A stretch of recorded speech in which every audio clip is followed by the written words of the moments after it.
dripped light like frozen diamonds. But for Corinne Drake, the room was a cold, glittering prison. Her husband Gideon, a man forged in the frantic fires of Silicon Valley, held court, his voice a weapon slicing through the polite hum of the city's elite. He gestured towards her, a dismissive flick of his wrist. "My wife, Corinne," he announced to the circle of sycophants, his smile a predator's gleam. "She dabbles in, what is it again, darling, painting? A charming little hobby to keep her occupied while the real work gets done." The laughter was light, but it landed on Corinne like a physical blow, each titter a fresh wound in a marriage already bleeding out. She stood frozen, a masterpiece of composure on the outside, a storm of fury within, clutching a tiny, powerful secret in her hand, her phone with one number on speed dial. A number her husband had long forgotten held any real power. The Drake penthouse on the 72nd floor of the Olympian Tower was less a home and more a monument to Gideon's ego. Floor-to-ceiling windows offered a god's-eye view of the sprawling metropolis, below a city he was convinced he had conquered. Every surface was polished marble or gleaming chrome. Every piece of furniture, a minimalist statement piece that cost more than a family car. It was a space designed to be admired, not lived in. A showroom for a life, not the life itself. For Corinne Beaumont Drake, it was the most beautiful prison ever constructed. She had met Gideon 7 years ago. He wasn't the Gideon Drake, then just a ferociously ambitious programmer with a wildfire in his eyes and a revolutionary idea for data compression that no one else believed in. Corinne, the daughter of Leland Beaumont, a man whose family name was woven into the very fabric of the city's financial history, saw past the threadbare suits and the obsessive work habits. She saw a brilliance, a passion that resonated with her own artistic soul. Her father's world was one of quiet, inherited power, of legacy and tradition. Gideon's was a world of disruption, of building something from nothing. She fell in love with the builder, not the billionaire he would become. Her father, a man of few words and unnerving perception, had been skeptical. "His ambition has no horizon, Corinne." Leland had warned her, his voice calm as he surveyed a centuries-old oak tree on their family estate. "Men like that eventually see people as assets or obstacles. Be sure you know which one you are to him." Corinne, blinded by love and a desire to forge her own path away from the long shadow of the Beaumont name, had dismissed his concerns. She believed in Gideon. She used her own trust fund, a modest sum by her family's standards, but a king's ransom to Gideon as the seed capital for his fledgling company, Nexus Corp. The success, when it came, was explosive. Nexus Corp didn't just succeed. It detonated, reshaping the tech landscape. Gideon went from a hungry innovator to a titan of industry in less than 3 years. The wildfire in his eyes became an inferno of arrogance. The man who had once cherished her belief in him now saw her as a relic of his past, a stepping stone he had already crossed. Their life became a carefully curated performance. He dressed her in designer clothes, not to make her feel beautiful, but to ensure she reflected his status. He encouraged her painting, not because he valued her talent, but because patron of the arts was a good look for a tech billionaire. He called her Corrie in private, a name he hadn't used in years, and his voice was always laced with a weary condescension, as if her very presence was a tedious obligation. This evening was the annual Zenith Gala, the pinnacle of the city's social calendar, held at the Celestial Grand, a hotel so exclusive that its name was spoken in hushed, reverent tones. This year the gala was honoring Gideon as Innovator of the Decade. For him it was a coronation. For Corinne it was another night on parade.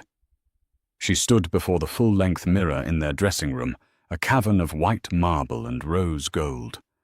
The gown Gideon's stylist had chosen for her was a column of shimmering silver fabric by a designer she'd never heard of, probably some obscure European artist Gideon had discovered. It was stunning, but it felt like a costume. Cold, impersonal. "Is that what you're wearing?" Gideon's voice cut through her thoughts. He strode in already in his custom-tailored tuxedo, adjusting his onyx cufflinks. He didn't look at her, but at her reflection, his eyes scanning the dress with the critical gaze of a collector, inspecting an acquisition. "Your stylist sent it over this morning," she replied, her voice neutral. "It's fine," he conceded, which was his version of a crushing insult. "A bit safe. I thought I told Antoine to pick something that made a statement." He finally met her eyes in the mirror. "You look tired, Corinne. Are you sleeping enough? You need to look sharp tonight. All eyes will be on us." On you, she thought. All eyes would be on him. She was just the elegant accessory on his arm. "I'm fine, Gideon." "Good. Now remember tonight, when people like Councilman Roberts or Genevieve Atherton ask you about your work, try to talk about the charity board, the one I put you on, the Children's Literacy Foundation. It sounds better than the painting. The art world is for hobbyists and failures. We're in the business of changing the world, not just decorating it." The familiar sting of his words was dulled by repetition. She had once tried to explain to him what painting meant to her, the way she could lose herself in color, and form the way she could express the emotions that were trapped inside this polished cage. He had listened with a patient smile, the same smile he gave to a child explaining a fantasy game, before telling her it was a lovely way to pass the time. He walked up behind her, his hands landing on her shoulders. They were cold even through the fabric of her gown. "Just smile, look beautiful, and let me do the talking. That's all I need from you tonight," he murmured into her ear, his breath smelling of expensive scotch. It wasn't a request. It was a command. As he walked away, Corinne's gaze fell on her own phone, lying on the marble vanity. She picked it up, her thumb hovering over her father's contact photo.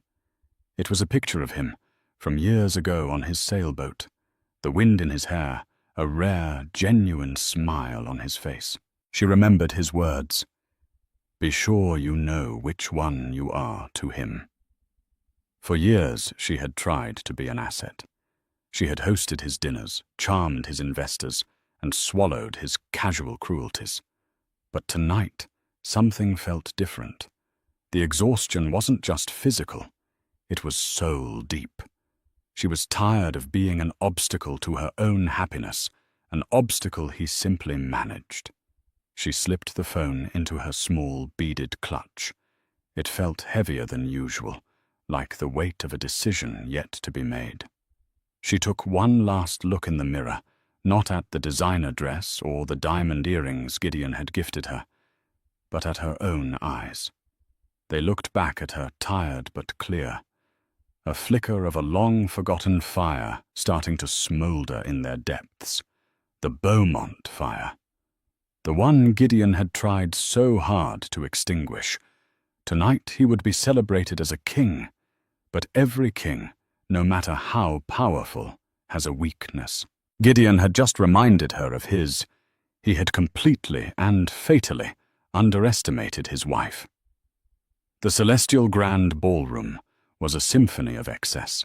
A string quartet played softly in the corner, their classical music a genteel veneer over the raw ambition that crackled in the air. Waiters moved like ghosts, their silver trays laden with flutes of Dom Perignon, and canapes topped with shimmering pearls of caviar. The air was thick with the scent of expensive perfume, and the low, predatory murmur of 1,000 private deals being brokered between handshakes and air kisses. Gideon was in his element. He moved through the crowd not as a guest, but as a conquering hero. He was magnetic, his laughter booming, his hand clasping shoulders, his eyes alight with the thrill of being the center of this universe. Corinne trailed in his wake, a silent, smiling satellite orbiting his star. She endured the fawning introductions and the vapid questions. "Oh, Corinne, you look absolutely divine. Gideon is just a marvel, isn't he?" said Beatrice Langley, a socialite whose skeletal frame was draped in a shocking pink gown. Beatrice clung to Gideon's circle like a remorer, thriving on his reflected glory. "He's very driven," Corinne replied, her smile feeling as brittle as spun sugar. "Driven, darling. He's a rocket." Beatrice shrieked with laughter. "And you're an artist, I hear. How quaint do you sell your little paintings?" Before Corinne could answer, Gideon cut in, placing a proprietary hand on the small of her back. "Corinne does it for the love of it, Beatrice. She doesn't need to worry about things like sales. It's a wonderful therapeutic outlet for her." He said it with a warm, indulgent smile, but Corinne heard the clear subtext. It's meaningless. A child's pastime. The public mocking began subtly, a series of small, sharp cuts. They were standing with a group that included a grizzled oil tycoon and a stern-faced congresswoman. The conversation turned to a recent aggressive acquisition by Nexus Corp. "A bold move, Drake," the tycoon grunted. "Your board must have nerves of steel." Gideon laughed, a full-throated sound of pure ego. "My board does what I tell them to. The only person who questions my business decisions is my wife." He squeezed Corinne's arm, pulling her slightly forward. "She actually asked me if I'd considered the human cost of the merger." He mimicked her concerned tone, his voice dripping with saccharine pity. "Can you believe it? The human cost. I told her the only cost I'm concerned with is the one that gets us to $1 trillion valuation." The group chuckled politely. Corinne felt a hot flush of shame creep up her neck. It was a gross oversimplification of a private conversation where she had merely asked about the thousands of employees who would be laid off. The main event was Gideon's award ceremony. After a fawning speech by the mayor, Gideon took the stage bathed in a reverent spotlight. He was a master orator, charismatic and commanding.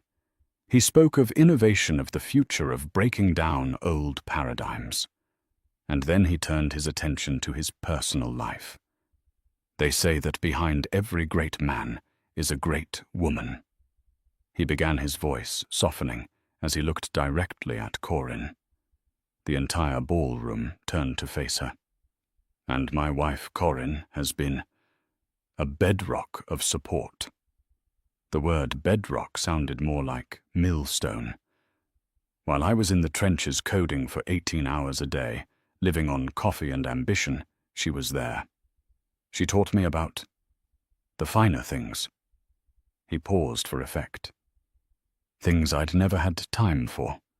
The right vintage of wine. The difference between a Monet and a Manet. The importance of having fresh flowers in the house." The audience cooed, interpreting it as a sweet tribute. But Corinne knew what he was doing. He was painting her as a decorative, frivolous creature of leisure, a stark contrast to his rugged, self-made genius. He was erasing her contribution, the seed money, the early belief, the emotional support, and recasting her as part of the old world baggage he had to carry. But the final, deepest cut came later. They were gathered in a smaller, more intimate circle near the grand terrace. Gideon was holding his heavy crystal award, spinning it in his hands. Beatrice Langley, ever the sycophant, was gushing. "Gideon, this hotel is just breathtaking. You fit right in. You look like you own the place." Gideon's grin was sharp and cruel. "Funny you should say that, Beatrice. We're actually in talks to acquire the Celestial Hotel Group. A little side project. Imagine a Nexus Corp hotel. The most technologically advanced hospitality experience in the world. The announcement sent a ripple of excitement through the group. Then he turned his eyes locking onto Corinne with chilling intensity. But my wife here, she has reservations. She's sentimental. He reached out and touched a silk tapestry on the wall. She thinks we should preserve the historic charm. She doesn't understand that history is an anchor. The future is about demolition and rebuilding. You can't make an omelette without breaking a few eggs, and you can't build an empire by being sentimental about old bricks and mortar. He then gestured expansively at Corinne herself, his voice ringing out for everyone to hear. It's the Beaumont in her, you see. Old money. They're all about preservation, preserving their name, their status, their dusty heirlooms. They don't build things. They just curate the past. He leaned in his voice a stage whisper that carried across the terrace. I'm the one who builds. I took her father's money and turned it into a real fortune. She's a lovely piece for the collection, but she's still just a Beaumont. Beautiful, well-preserved, and utterly irrelevant in the modern world. The silence was deafening. The insult was so direct, so public, so utterly contemptuous, that even his most ardent admirers looked away, suddenly fascinated by their champagne glasses. Beatrice Langley's smile faltered for a second. Corinne felt the world tilt. It wasn't just an insult to her. It was a desecration of her family, her father, her entire identity. He had taken her love, her support, her heritage, and twisted it into a punchline for his own aggrandizement. She didn't cry. She didn't scream.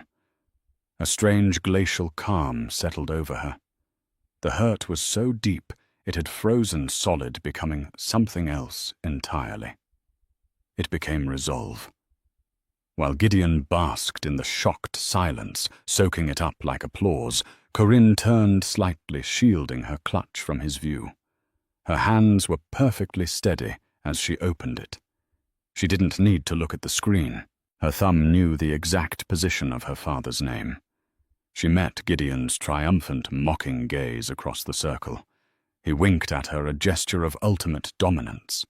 She gave him a small, enigmatic smile. Then, with a single deliberate press of her thumb, she made the call. Corinne excused herself with a quiet murmur, "I need some air," and slipped away before Gideon could stop her. Her movements were fluid and graceful, betraying none of the seismic shock that had just ripped through her. She walked past the terrace through a gilded corridor, lined with oil paintings of stern-faced men, and found a small, deserted alcove overlooking a quiet, manicured garden. The phone was already ringing in her ear. She pressed it close the cool glass, a comfort against her burning cheek. He answered on the second ring, his voice exactly the same as it always was, a low, calm baritone that held the steady assurance of a man who was never surprised. "Corinne." It wasn't a question. "Father," she said, and was shocked at how her own voice held steady, a clear, cold bell in the sudden silence of her world. "Is everything all right?" Leland Beaumont asked. He didn't do small talk. He could discern the emotional weather of a situation from a single word. She took a breath, the air tasting of night-blooming jasmine from the garden below. "Gideon is accepting his award. I'm aware. I trust he's behaving himself." There was a dry, knowing edge to his tone. He had never trusted Gideon. This was the moment. The precipice. For 7 years, she had protected Gideon from her father's quiet disapproval. She had made excuses for his arrogance, smoothed over his social blunders, and presented a united front. That front had just been publicly demolished. He just informed a group of his associates, a congresswoman and a dozen others, that I am a lovely piece for his collection. He said my family, the Beaumonts, are irrelevant. He boasted that he took your money and turned it into a real fortune. She relayed the words without emotion, like a court stenographer reading back testimony. The facts were damning enough. They needed no embellishment. There was a silence on the other end of the line. It wasn't a shocked silence. It was the deep, profound stillness of a storm gathering far out at sea. When Leland spoke again, his voice had lost any trace of warmth. It was the voice he used in boardrooms just before he financially dismembered an opponent. "Where are you?" he asked. "The Zenith Gala, at the Celestial Grand." "I see." Another pause, this one shorter, more calculating.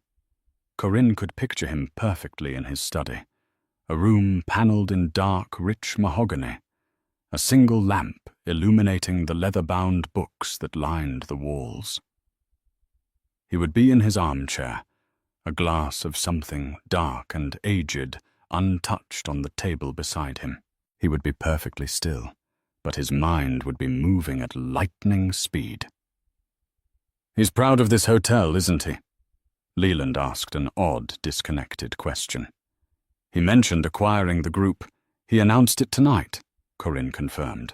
"He called its history an anchor he was eager to demolish." "Did he now?" Leland murmured. It was a statement, not a question. "Corinne, find a quiet place. A lounge, a powder room. Stay there. Don't engage with him. Don't say another word to him tonight. Do you understand?" "Yes, Father. I'll handle it. I'm on my way." The line went dead. Corinne lowered the phone, her hand trembling slightly now that the act was done. She hadn't asked him for help. She hadn't needed to. She had simply presented the facts, and the Beaumont machinery, a force far older and more powerful than Gideon's flashy tech empire, had just been activated. Meanwhile, 100 miles away at the Beaumont family estate, Leland Beaumont placed his phone down on a polished mahogany desk. He did not slam it. He did not pace. He simply sat for a full minute. His hands steepled before him, his gaze fixed on a portrait of his late wife, Corinne's mother. The expression on his face was one of profound, icy rage. It was the controlled fury of a patient man whose patience had just been exhausted. He pressed a button on an intercom on his desk. "Henry," he said, his voice calm. His long-serving assistant's voice came through instantly. "Yes, Mr. Beaumont." "Get me Robert Chen on the line, now." Robert Chen was the head of Beaumont Holdings' famously aggressive mergers and acquisitions division. Waking him at 11 o'clock on a Saturday night was the financial equivalent of launching a nuclear submarine. "And Henry," Leland added, his voice dropping even lower, "I want you to find out who the majority shareholder of the Celestial Hospitality Group is. His name is likely Kenjiro Tanaka. Get me a number for his private residence in Kyoto. I don't care what time it is there." "Right away, sir." Leland swiveled in his chair to face the large window that overlooked the sprawling ancient lands that had belonged to his family for generations. Gideon Drake saw history as an anchor. Leland Beaumont knew that history's true legacy was gravity.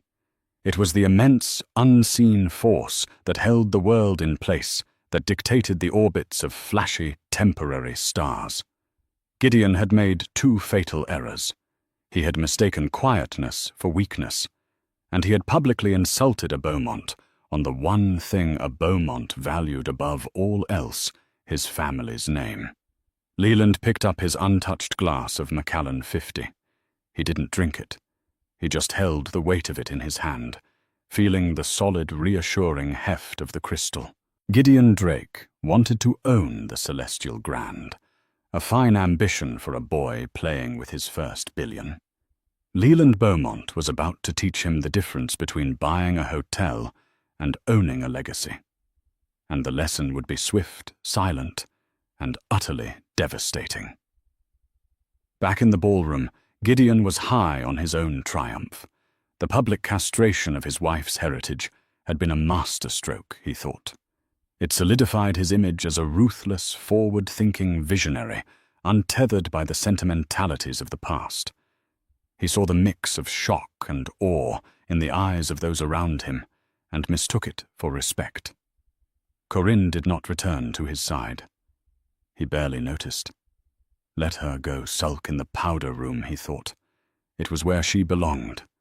He was busy accepting congratulations for his speech, his award, his sheer audacity. The first ripple was almost imperceptible. A junior manager of the Celestial Grand, a nervous young man named Paul, approached the hotel's general management. Dubois, a man of impeccable Swiss hospitality training. "Sir," Paul whispered, his face pale, "I just received a Priority 1 alert from corporate. A full data lockdown. All forward booking systems, all financial projections. Everything is being firewalled to an external server. It says the directive is owner level." Mr. Dubois frowned, his perfectly placid demeanor ruffled for the first time in a decade. "Owner level Mr. Tanaka is in Japan. He never gets involved in operational data." "That's just it, sir. The authorization code isn't his." Before Dubois could respond, his personal phone vibrated with an encrypted message. He glanced at the screen. It was from the chief financial officer of the entire Celestial Hospitality Group. The message contained only 3 words: "Cooperate fully. Await instructions." Dubois looked across the ballroom, his professional gaze scanning the crowd. What in God's name was happening? His eyes fell on Gideon. Drake preening with his award, and a knot of dread tightened in his stomach. Drake had been sniffing around for a hostile takeover for weeks. Had he managed to pull it off? In the middle of the gala. The sheer arrogance of it was staggering. The second ripple was digital. A young hedge fund manager loitering near the terrace and scrolling through his terminal on a company-issued device saw something that made him choke on his champagne. A block trade. A single monumental block trade of Celestial Hospitality Group CHG stock had just been executed on the after-hours market. The volume was so enormous it could only mean one thing: a controlling interest had just changed hands. The price per share was a full 30% above market value, a premium so high it was practically a declaration of war. He looked up from his phone, his eyes wide, and sought out his colleagues. "Did you see that CHG trade?" he hissed. "Someone just bought the whole damn company." The news spread through the financial contingent of the party like a virus. Whispers turned to murmurs. Phones were checked. The murmur grew louder. Who was the buyer? The assumption, fueled by Gideon's own boasts, was that it was him. It was a power move, an ostentatious display of force designed to coincide with his award. Gideon, oblivious, was laughing at a joke when his own chief financial officer, a perpetually harried man named Wes, pushed through the crowd to his side. "Gideon, we have a problem," Wes said, his voice low and urgent. "Not tonight, Wes," Gideon said dismissively, clapping a banker on the back. "Tonight we celebrate." "No, you don't understand. Someone just bought a 55% stake in Celestial. The deal just closed. It wasn't us. Our offer wasn't even on the table yet." Gideon's smile vanished. Who has that kind of liquid capital to move that fast? We don't know. The buyer is a private holding company, completely anonymous. But Gideon, they paid a 30% premium. In cash. We were planning to offer a 10% premium in a stock and cash deal over 6 months. We've been blown out of the water. The blood drained from Gideon's face. He scanned the room, his mind racing. Who was his rival? Who had the audacity to pull this off on his night? His eyes narrowed, searching for a smug face, a triumphant competitor. He saw nothing. The world was still celebrating him, but the ground beneath his feet had suddenly turned to quicksand. Then the final undeniable ripple arrived. Mr. Dubois, the general manager. His face a mask of professional neutrality, but his eyes filled with a dawning, horrified understanding, approached the stage. He walked directly to the podium, where the master of ceremonies was preparing to introduce the evening's musical guest. Dubois leaned in and whispered something. The MC's eyes widened. He tapped the microphone. "Ladies and gentlemen, may I have your attention? Please?" His voice boomed, cutting through the rising chatter. The room fell silent. Mr. Dubois took the microphone himself. His hand was perfectly steady. "Ladies and gentlemen, on behalf of the staff and management of the Celestial Grand, I have a most unexpected announcement. As of 20 minutes ago, the Celestial Hospitality Group, including this hotel, has come under new ownership." A wave of gasps and excited murmurs swept the room. All eyes turned to Gideon Drake, who stood frozen, a statue of disbelief. This was it. His rival was about to reveal himself and humiliate him. Dubois continued, his voice clear and precise. "The new owner has expressed his deepest gratitude for you all attending the Zenith Gala this evening.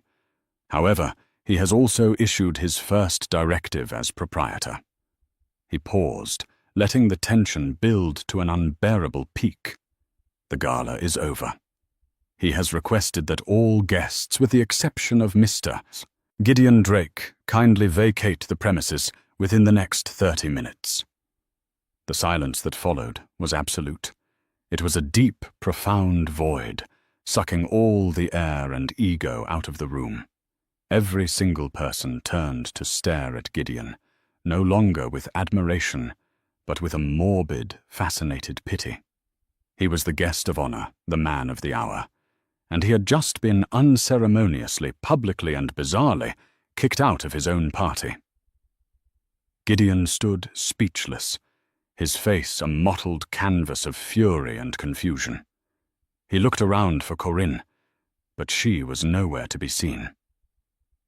From the grand entrance of the ballroom, a figure emerged, walking with a slow, deliberate pace that commanded attention more than a shout ever could. He was an older man, dressed in a simple, impeccably tailored dark suit that made Gideon's flashy tuxedo look like a costume. He was not a large man, but he possessed a gravitational pull that bent the room's attention around him. It was Leland Beaumont. Leland Beaumont did not rush. He moved through the parting sea of guests with the unhurried confidence of a man who owned the ground. He walked on which, as of half an hour ago, he did. The whispers followed him, a wave of dawning comprehension. Beaumont, Leland Beaumont. What is he doing here? He ignored them all. His pale blue eyes, sharp and analytical, were fixed on one person only, Gideon Drake.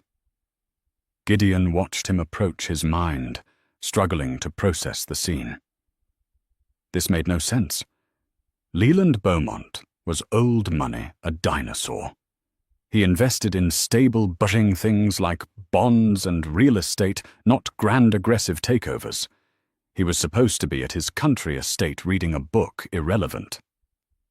Leland stopped a few feet from Gideon.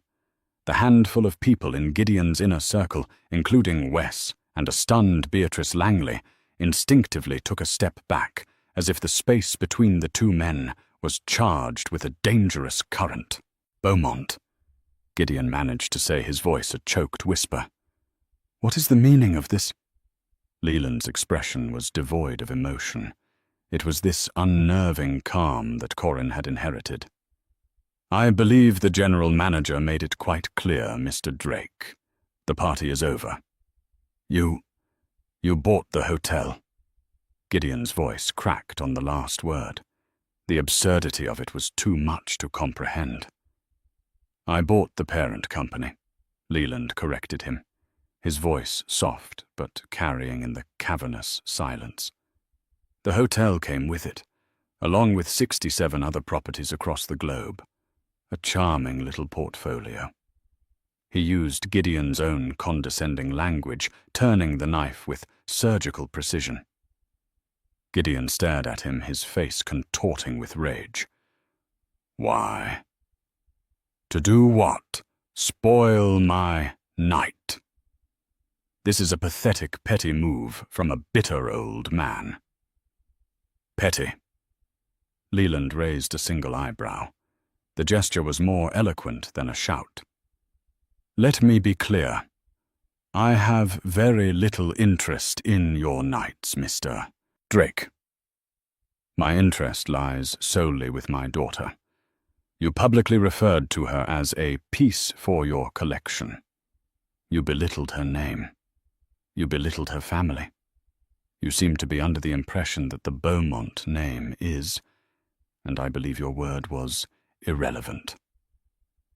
He took a step closer, and Gideon, for the first time in his adult life, felt a primal urge to retreat. "You see, you new money boys have a fundamental misunderstanding of wealth," Leland continued, his voice a lesson in quiet condescension. "You think it's about numbers on a screen, about valuations and burn rates. You splash it around, you build glass towers, you buy things to prove you can. But true wealth, the kind my family has cultivated for over 2 centuries, isn't something you spend. It's something you wield. It's a tool, and it is used for 2 purposes, to build and to protect. Mostly we build. But when someone threatens what we've built, or worse, someone we are sworn to protect, then the tool is used differently." Gideon's CFO, Wes, looked like he was about to have a seizure. He knew the Beaumont reputation.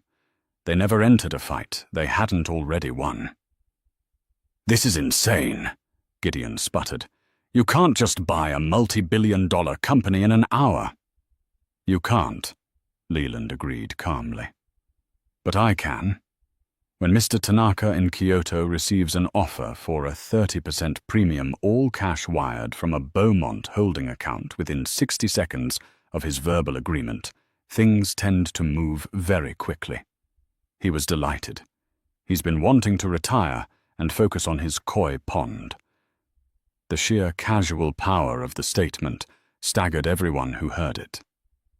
Gideon had been planning a complex, leveraged buyout for months. Leland Beaumont had accomplished it during a commercial break of whatever he was watching on television. "Now, about your other boast," Leland said, his gaze hardening. "You claimed you took my family's money and turned it into a real fortune."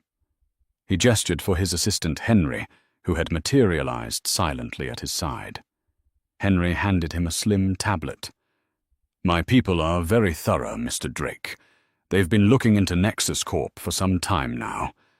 I was concerned about my daughter's financial exposure through her marriage to you."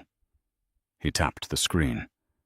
"It's a beautiful facade, a soaring stock price, glowing press. But it's built on a foundation of sand. You're over-leveraged. You've used Nexus stock as collateral for a series of incredibly risky side ventures, including your proposed bid for this hotel chain. And your last 2 quarterly reports. They're creative works of fiction.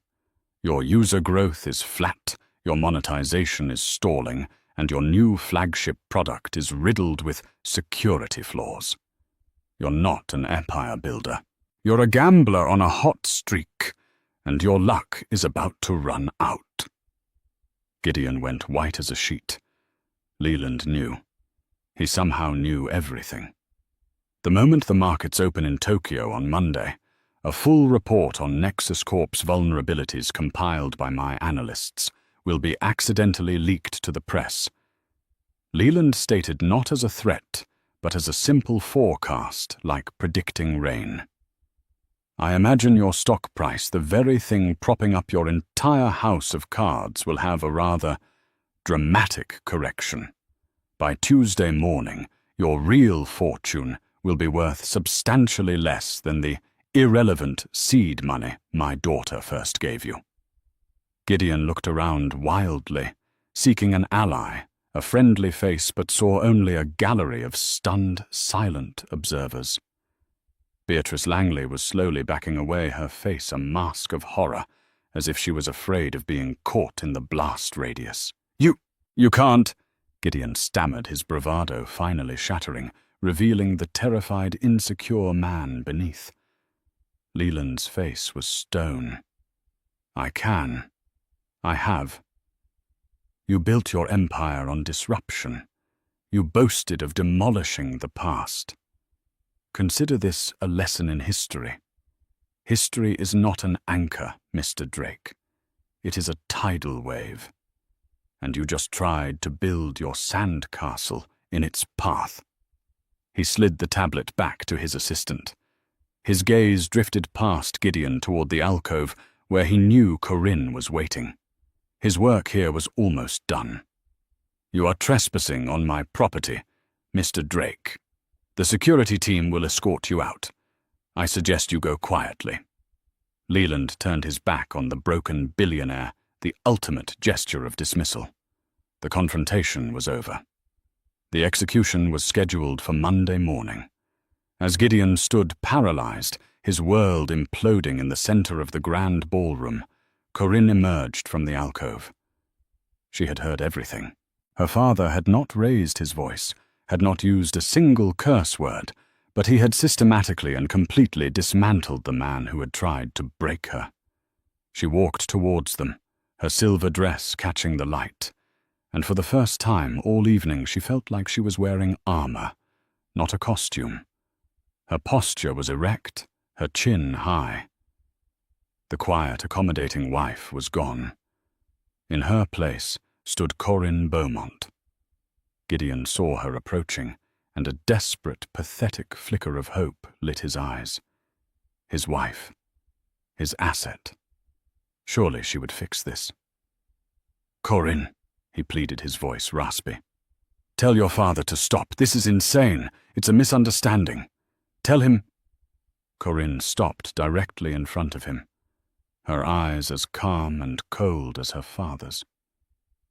She looked at this man, the man she had once loved, the man who had just humiliated her in the most profound way possible, and she felt nothing but a distant pity.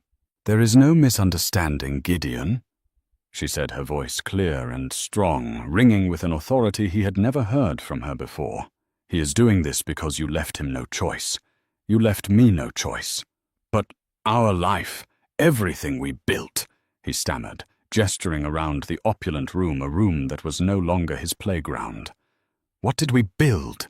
She countered, her voice sharp. "You built a company. You built a public image. You built this cage of a life, and you expected me to sit in it and look pretty. You didn't build a marriage, Gideon. You acquired a wife." She reached into her clutch and pulled out not her phone, but a folded set of legal documents. She held them out to him. "What is this?" he asked, his hands trembling too much to take them. "This is the hobby you so charmingly dismiss," she said. "While you were busy changing the world, I was meeting with my own lawyers for the past 6 months. This is a petition for divorce, Gideon." The air left Gideon's lungs in a painful rush. This was a betrayal he couldn't even begin to process. "But that's not all," Corinne continued, her voice relentless. "You see, you made another fundamental miscalculation. You assumed my trust fund, the irrelevant Beaumont money, was our only asset in my name. You forgot about the original shares in Nexus Corp I received in exchange for my seed capital. The ones you insisted I keep in my maiden name for tax purposes in the early days. Wes, the CFO, let out a small, strangled gasp. He knew exactly which shares she was talking about. According to the prenuptial agreement your own lawyers drafted, Corinne said, her memory of the document flawless. Those shares are considered my separate premarital property. They represent 7% of Nexus Corp, a non-controlling but very, very significant stake. She let that sink in. Gideon stared at her, his face a mess of confusion and horror.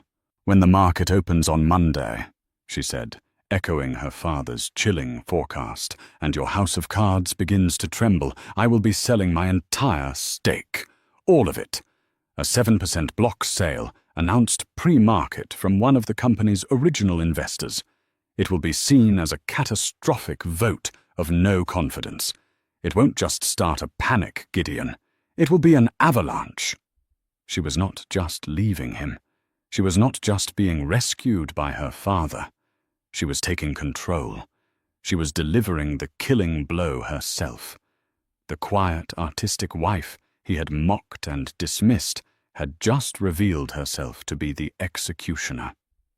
You planned this," he whispered, finally understanding the scope of his defeat. "No," Corinne said, and for the first time a flicker of genuine sadness crossed her face. "I hoped I would never have to do this. I kept hoping the man I married was still in there somewhere. But tonight, you made it perfectly clear he's gone. You didn't just insult me, Gideon. You freed me. You reminded me that I am not Corinne Drake, an accessory to a billionaire. I am Corinne Beaumont, and we protect our own." She let the documents fall from her hand. They fluttered to the plush carpet between them, a final damning testament to his failure. She turned to her father, who was watching her with an expression of immense, quiet pride. He held out his arm for her. She took it, and together they turned and walked away, leaving Gideon Drake standing alone in the middle of the cavernous, empty ballroom, the soon-to-be dethroned king of a fallen kingdom, surrounded by the echoes of his own arrogance. The fall of Gideon Drake was not a singular, deafening crash, but a series of sickening fractures that splintered the very foundations of his world. On Monday morning, the Nexus Corp headquarters, usually a humming hive of aggressive ambition, was a tomb of silent panic. Screens glowed with cascading red numbers, each digit a drop of blood from a fatal wound. The first leak in the Financial Chronicle was a surgical strike exposing the rot beneath the company's gleaming facade. But it was the second announcement, the pre-market filing of Corinne Beaumont's intent to sell her entire 7% stake, that turned the panic into a full-scale rout. Gideon stood alone in his glass-walled office, high in the Olympian Tower, the city sprawling beneath him like a kingdom that was no longer his.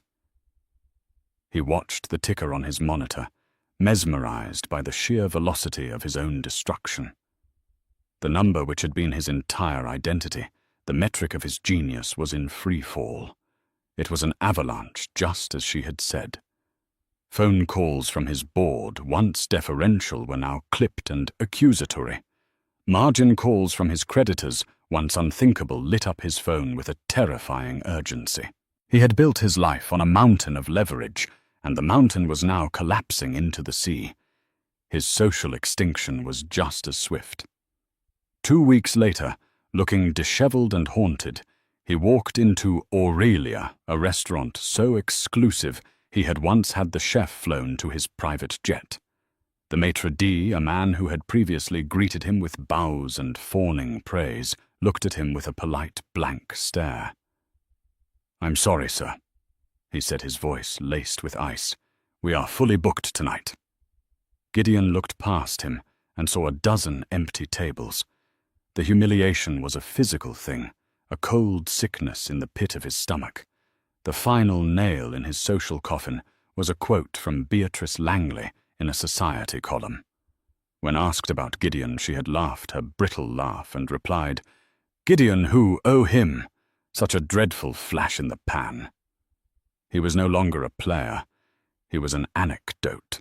While Gideon's world shrank to the four walls of his empty penthouse, Corinne's was expanding into the light. She never set foot in the Olympian Tower again. The day after the gala, a discreet team of movers dispatched by her father cleared her art studio and personal effects. They worked with silent efficiency, leaving behind Gideon's chrome furniture and cold marble surfaces, taking only the things that held life and memory. Her new home was a sprawling loft in the city's rejuvenated warehouse district. Where the penthouse had been a sterile showcase of glass and steel, the loft was a sanctuary of warm, brick-aged wooden beams and vast north-facing windows that flooded the space with a gentle, consistent light. For the first time in years, Corinne felt she could breathe. The air didn't smell of industrial-strength cleaner and Gideon's expensive cologne. It smelled of oil paint, turpentine, and the intoxicating perfume of freedom. For the first week, she didn't paint. She slept. She read. She walked through the vibrant, artistic neighborhood, a ghost of a woman slowly regaining her color. Then one morning, she stretched a massive, intimidatingly blank canvas. She stood before it for a long time. Then she began to work. It wasn't the careful, controlled painting of her past. It was a raw, physical act. She attacked the canvas using palette knives and bold, violent strokes. Colors bled into each other, the cold, metallic silver of her gala dress, the glittering false gold of the ballroom chandeliers, the deep, suffocating black of her marriage. It was all there, a storm of memory and emotion. The divorce was as quiet and clinical as a surgical procedure. Gideon, a ghost of the titan he had been, sat opposite her in a lawyer's conference room, flanked by a single overwhelmed attorney he could barely afford. He was diminished, his tailored suit hanging loosely on his frame. He did not meet her eyes.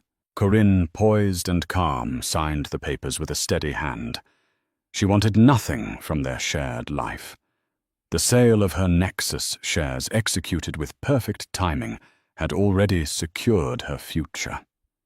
As she left the room, she felt a final faint pang of sorrow, not for the monster he had become, but for the brilliant, passionate man she had once loved, a man now buried forever under the rubble of his own ego. 6 months later, the Corinne Beaumont Gallery opened its doors. It was the antithesis of the Zenith Gala. The air buzzed with excited, authentic conversation. The crowd was a vibrant mix of paint-splattered students, shrewd critics, and people who genuinely loved art. Corinne, dressed in a simple but elegant deep blue dress, moved through the space, not as an ornament, but as its gravitational center. The undeniable heart of the exhibition was her own work, a single monumental canvas hanging on the far wall. It was titled simply, "The Celestial Grand." It was the storm she had unleashed in her first weeks of freedom. The canvas was a maelstrom of texture and color. Shards of metallic silver and gold leaf were embedded in thick black impasto, looking like the beautiful, dangerous debris of an explosion. But from the center, bursting through the darkness, came an unstoppable eruption of life.